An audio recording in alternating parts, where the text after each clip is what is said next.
Of BB4OD and straight black pride, brothers and sisters. This is your brother, DC Radical 1, with another radical report. And today we're going to talk about the mysterious passing of Boeing whistleblower John Barnett. Now, Mr. Barnett is a former longtime employee of the U.S. Company Boeing, known for manufacturing aircraft, and also a large military contractor with the United States government. Now, Mr. Barnett had long been a thorn in the side of Boeing as he was exposing various safety issues at the company. So let us read our first article about his untimely and mysterious demise. Says a former Boeing employee known for raising concerns about the firm's production standards has been found deceased in the United States. And this is from the BBC. Says John Barnett worked for Boeing for more than 30 years before retiring in 2017. In the days before his passing, he had been giving evidence in a whistleblower lawsuit against the company. Now let's stop right there. All I'm gonna say is it's very suspicious when you are fighting against a major corporation and you suddenly decide to, fall off a cliff, slip in the shower, or attempt to eat your gun. I'm just going to say that's always suspicious. We don't know what happened. I'm just saying the timing is noteworthy. Let's move forward. It says Boeing said it was saddened to hear of Mr. Barnett's passing. Of course they are. The Charleston County coroner confirmed his passing to BBC on Monday. It said the 62-year-old had died from a self-inflicted wound on March 9th, and police were investigating. Mr. Barnett had worked for the U.S. plane giant for 3 decades until his retirement in 2017 on health grounds. From 2010, he was employed as a quality manager at the North Charleston plant. The facility builds the 787 Dreamliner, a state-of-the-art airliner used mainly on long-haul routes. In 2019, Mr. Barnett told the BBC that under pressure workers have been deliberately fitting substandard parts to aircraft on the production line. He also said he had uncovered serious problems with the oxygen systems, which could mean 1 in 4 breathing masks would not work in an emergency. That is a significant number. He said soon after starting work in South Carolina, he had become concerned that the push to get new aircraft built meant the assembly production was rushed and safety was compromised, something, of course, the company denied. He later told the BBC that workers had failed to follow procedures intended to track components through the factory, allowing defective components to go missing. He said in some cases, substandard parts had even been removed from scrap bins and fitted to planes that were being built to prevent delays on the production line. He also claimed that tests on emergency oxygen systems due to be fitted to the 787 showed a failure rate of 25%, meaning that 1 in 4 could fail to deploy in a real-life emergency. Mr. Barnett said he had alerted managers to his concerns, but no action had been taken. Boeing denied his assertions, of course. However, a 2017 review by the U.S. regulator, the Federal Aviation Administration, did uphold some of Mr. Barnett's concerns. It established that the location of at least 53 non-conforming parts in the factory was unknown and that they were considered lost. Boeing was ordered to take remedial action.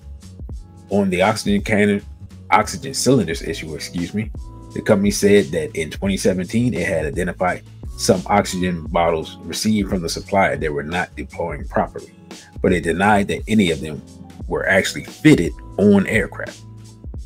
After retiring, he embarked on a long-running legal action against the company. He accused it of denigrating his character and hampering his career because of the issues that he pointed out. Charges rejected by Boeing. At the time of his passing, Mr. Barnett had been in Charleston for legal interviews linked to his case. Last week, he gave a formal deposition in which he was questioned by Boeing's lawyers before being cross-examined by his own counsel. He had been due to undergo further questioning on Saturday. When he did not appear, inquiries were made at his hotel. He was subsequently found deceased in his truck in the hotel car park. Speaking to the BBC, his lawyer described his passing as tragic.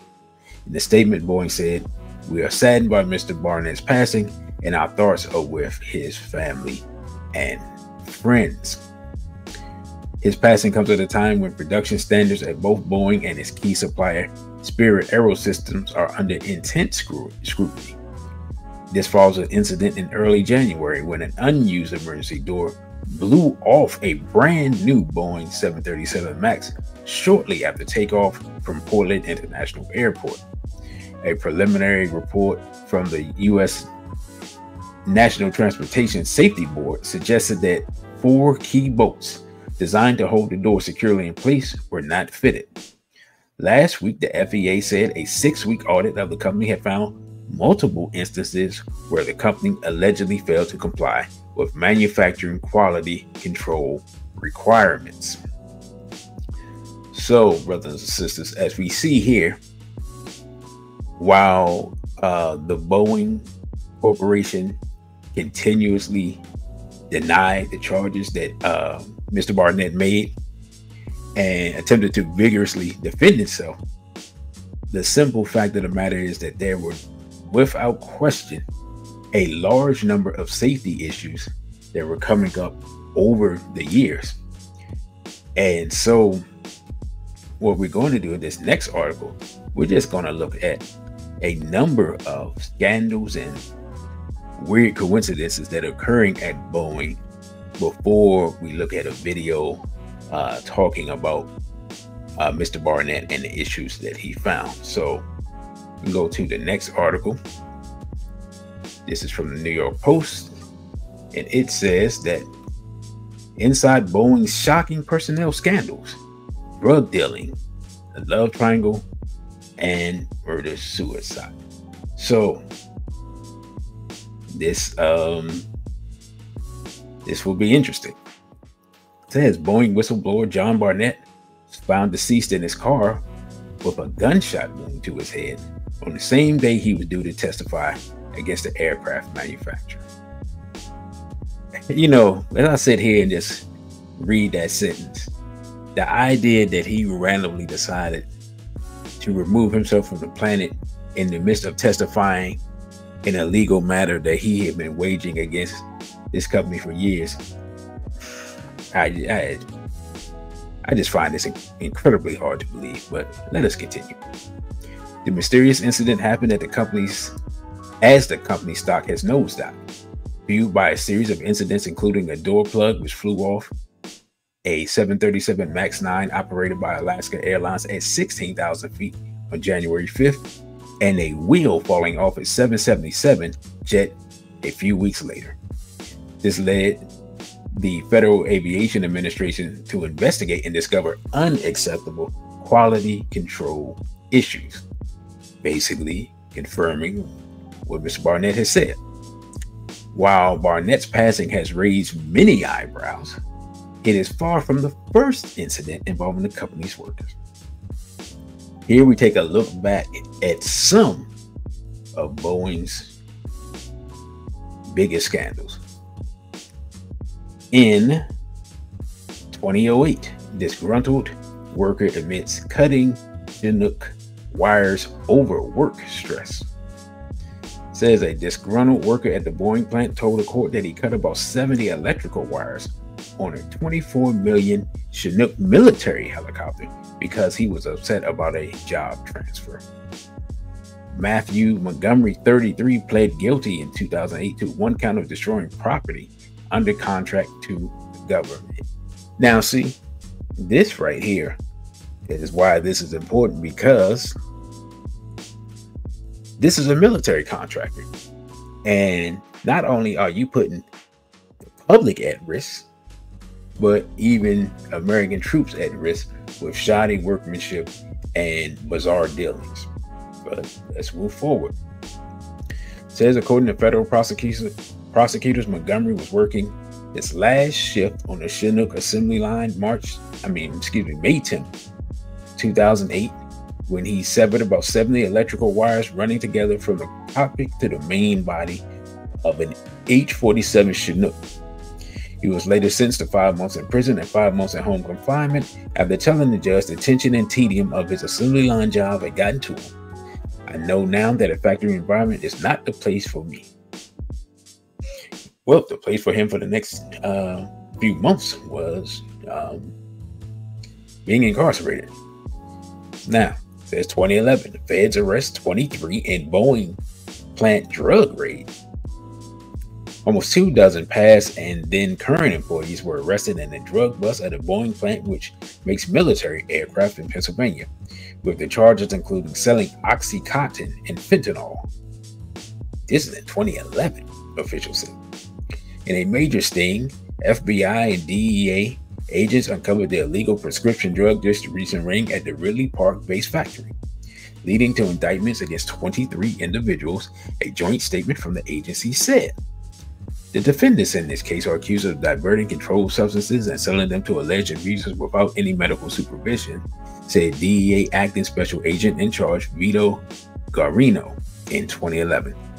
The drugs being sold on site at the facility, which builds aircraft including, once again, the H-47 Chinook helicopter and the V-22 Osprey, included fentanyl and oxycodone, also known as Oxycontin.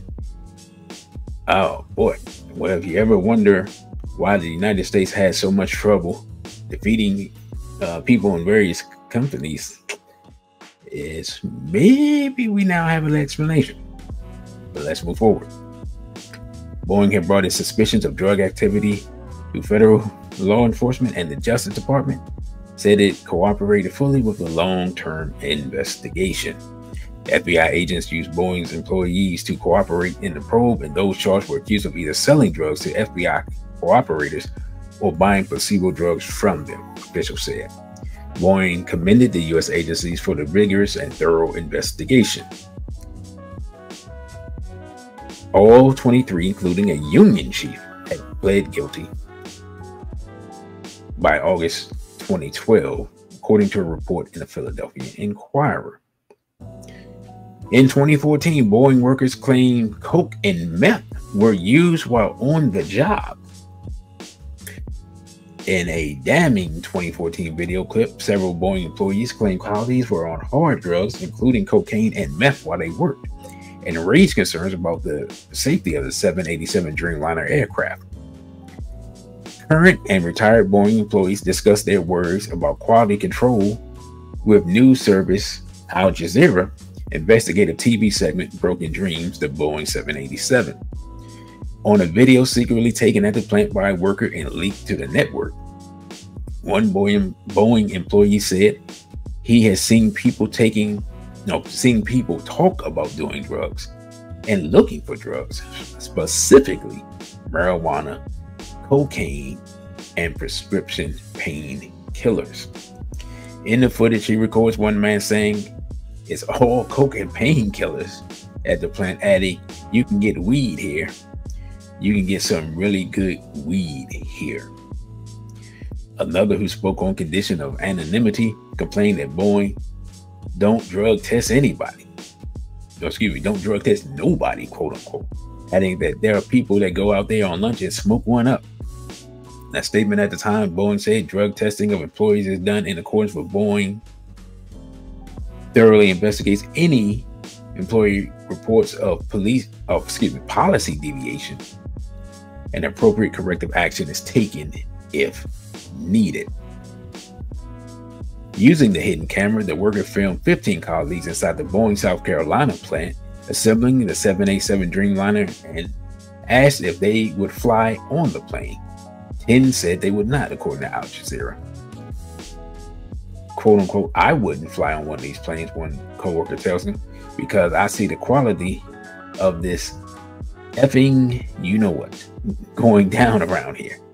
In that statement, Boeing says 787 airplanes meet the highest safety and quality standards that are verified through robust test and verification and inspecting processes. In 2022, Boeing blamed for murder-suicide of colleagues in a love triangle. Boeing's failure to act after learning two of its employees were involved in a love triangle with their supervisor resulted in one of the employees murdering his co-worker, according to a lawsuit filed in 2022. The estate of former Boeing employee Isaiah Washington, 28, filed the Boeing negligence lawsuit after he was fatally shot on the street by co-worker Ralph O'Connor, 44, who then took care of himself. In January this year, the company argued the employees were not on the clock when the incident occurred in a bid to get the case closed.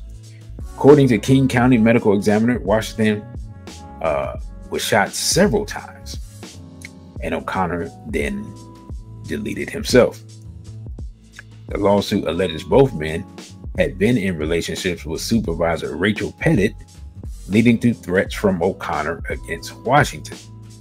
Boeing was made aware of the threats and O'Connor's history of threatening behavior, according to the lawsuit. Lawyers for Boeing said O'Connor left the company after he learned of the messages he had sent, including one where he told co-workers he wanted to, quote unquote, pull the trigger. In their motion asking for the lawsuit to be dismissed, the company said the complaint contains no allegations suggesting that Boeing knew or should have known that O'Connor might harm someone other than himself. This case has yet to be resolved. I'm gonna say this.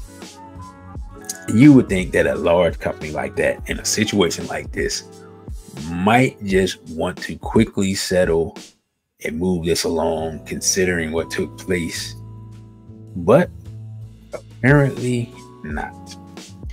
And lastly, this year, the FAA finds multiple instances of quality control issues in audit. The FAA 6-week audit of Boeing 737 MAX manufacturing processes faulted numerous company processes, including mechanics at one of its key suppliers using a hotel key card and dish soap as makeshift tools to test compliance, according to a report. The FAA discovered unacceptable quality control issues during an audit of Boeing and supplier Spirit Aero Systems that was launched after a door plug flew off a 737 MAX 9 at 16,000 feet on January 5th.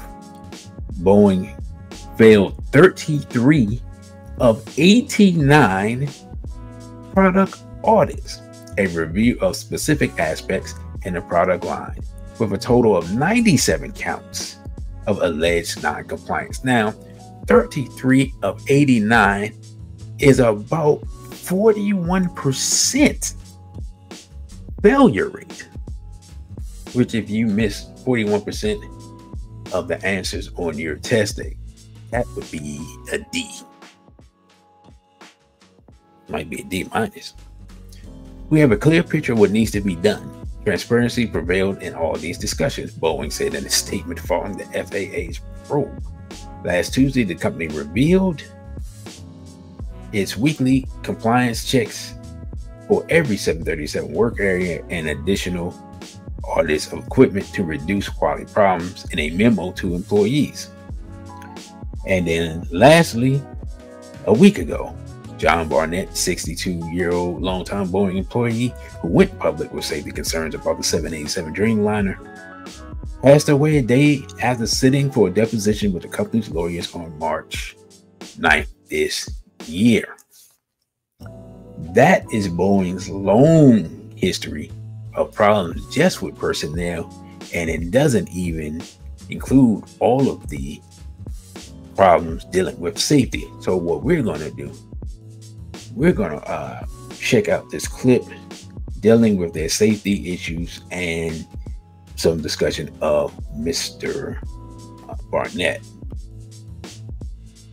Newly released messages from Boeing about the now grounded 737 MAX jets. In internal documents, employees mocked the FAA and even appear to conceal problems from regulators before those two crashes that killed nearly 350 people. Whit Johnson has the details.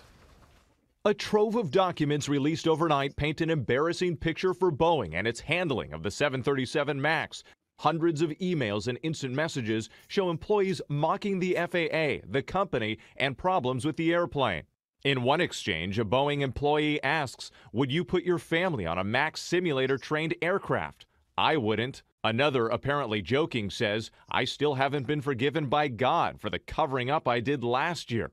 Several others blast the aircraft's designers, one writing, "This airplane is designed by clowns, who in turn are supervised by monkeys." The question is whether or not it reflects the attitude of a wider group of people at Boeing. That would be very difficult for the company to overcome without doing a lot of housekeeping. Still others are slamming federal regulators, claiming the FAA were neither thorough nor demanding and failed to write up many issues. After all, Boeing has nothing to gain and everything to lose by being slapdash in safety. However, if the attitude is we're going to mislead the FAA, then that's something that has to be addressed. The fastest-selling jetliner ever for Boeing, the MAX, was grounded following two deadly crashes, killing nearly 350 people. Boeing released a statement apologizing, saying in part, "These communications do not reflect the company we are and need to be, and they are completely unacceptable." The FAA called the tone and content disappointing, but said there's nothing in these documents that points to any new safety risks. In other words, something they didn't already know about. But these emails just blow you away. Yeah, absolutely. Now, that report, interesting enough, was from years ago, showing that Boeing has had a lot of long-term problems. Excuse me. Now, lastly, we're going to get to the discussion recently that's been had, where where a friend of Mr. Barnett says that he already warned her that he would not be deleting himself. So this from Newsweek. It says Boeing whistleblower warned family friend is not suicide before his death. Let us read. It says John Barnett, 62-year-old Boeing whistleblower, discovered deceased with a gunshot wound in South Carolina Saturday, had previously told a family friend not to believe what authorities would say if he was found deceased. Police are investigating after Barnett was discovered in a hotel car park in Charleston with a single gunshot wound to the head, along with what officers described as a silver handgun and a white piece of paper that closely resembled a note. A coroner's report said that he died from a quote-unquote self-inflicted wound, though the Charleston police is still making inquiries. After retiring in 2019, Barnett accused Boeing, his employer of 32 years, of cutting corners and using substandard parts to build planes. He claimed to have reported this to management and been ignored, though Boeing has, of course, denied this. Speaking to ABC News 4, Jennifer, who didn't give a surname and was described by the network as a close family friend of Barnett, claimed he told her not to believe any reports of his demise being self-inflicted sometime before his passing. She claimed he insisted, "I ain't scared," before adding, "But if anything happens to me, it is not self-deletion." Jennifer said, "I know he did not commit suicide. There's no way. He loved life too much. He loved his family too much. He loved his brothers too much to put them through what they're going through right now. I think somebody didn't like what he had to say and wanted to shut him up and didn't want him to come and didn't want it to come back on anyone. So that's what they made it look like. He did it himself." Newsweek is unable to independently verify the claim made by the reported family friend in the interview. The Charleston Police Department press office was contacted by email 7 a.m. on Friday, and this article will be updated if they decide to make a comment. In an interview with the New York Times in 2019, referring to a factory where Boeing aircraft were made, Barnett said, "I haven't seen a plane out of Charleston yet that I put my name on, saying that it was safe and airworthy." Barnett was in the midst of a legal dispute related to his whistleblowing when he became deceased. In a statement, his lawyers Robert Turkowitz and Brian Knowles said there was no indication that he would self-delete.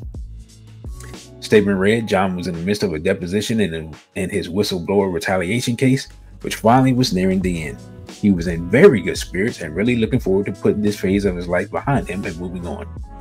We didn't see any indication of him removing himself from the planet. No one can believe it. We are all devastated. We need more information about what happened to John. The Charleston police need to investigate this fully and accurately and tell the public what they find out. No detail can be left unturned. A statement provided to Newsweek by Boeing said, "We're saddened by Mr. Barnett's passing and our thoughts are with his family and friends." So the last thing we're going to do here, we're going to listen to the family friend as her statements, and then we're going to close out this report. Know that he did not commit suicide. There's no way. First tonight, our investigative reporter Ann Emerson has new information in the death of Boeing whistleblower John Barnett. A close family friend of Barnett says he predicted he might wind up dead, that a story could surface that he killed himself. But he told her, don't believe it. Ann? Tessa, Barnett's family friend Jennifer said they had talked about this exact scenario playing out, but his words seemed like a premonition. He told her, don't ever believe it. I knew John because his mom and my mom are best friends. And so over the years, get-togethers, birthdays, celebrations, and, whatnot, we've all got together and talked. And,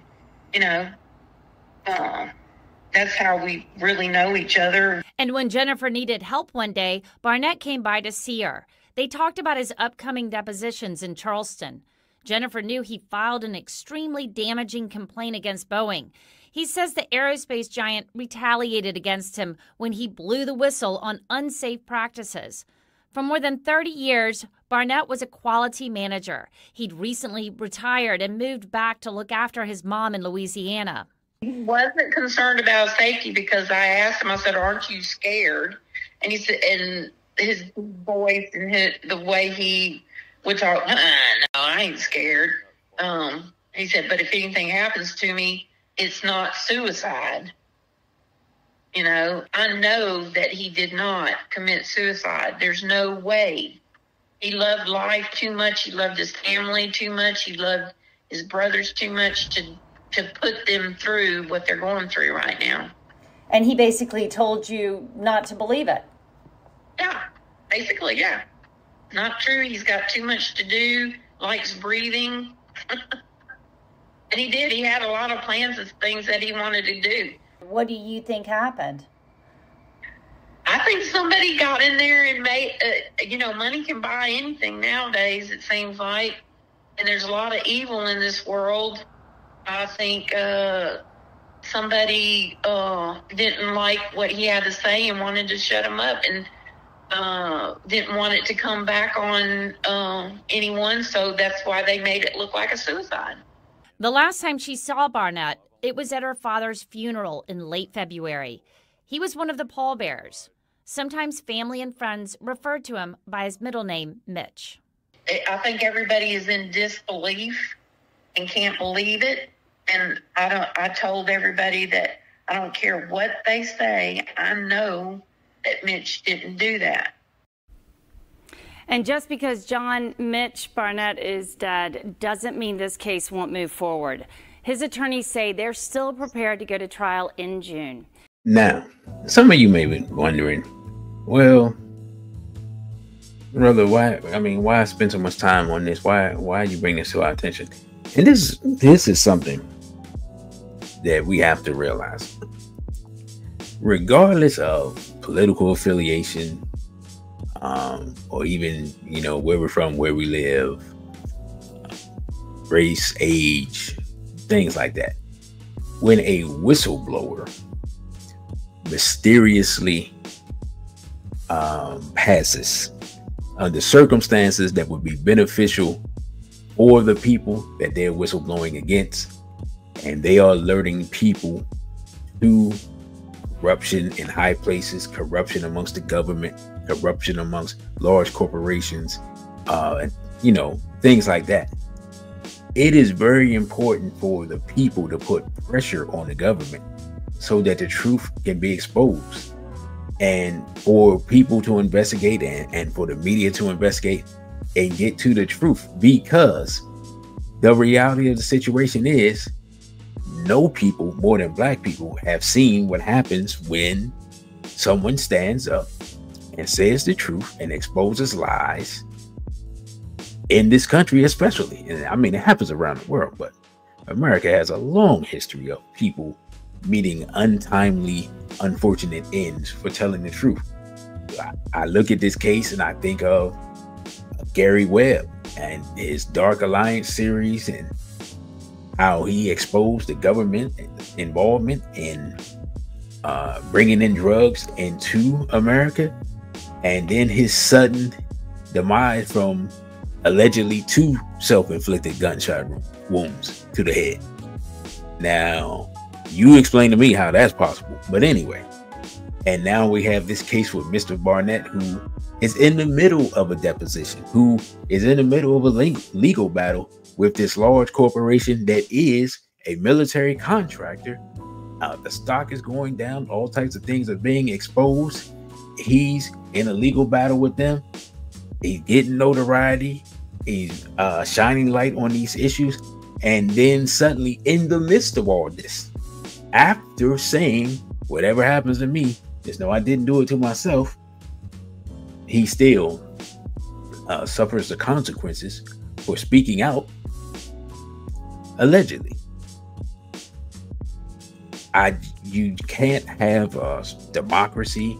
You can't have any type of real civilization, even if people can't speak out and speak the truth without fear of getting retaliation, without fear of just being removed from the planet. You can't.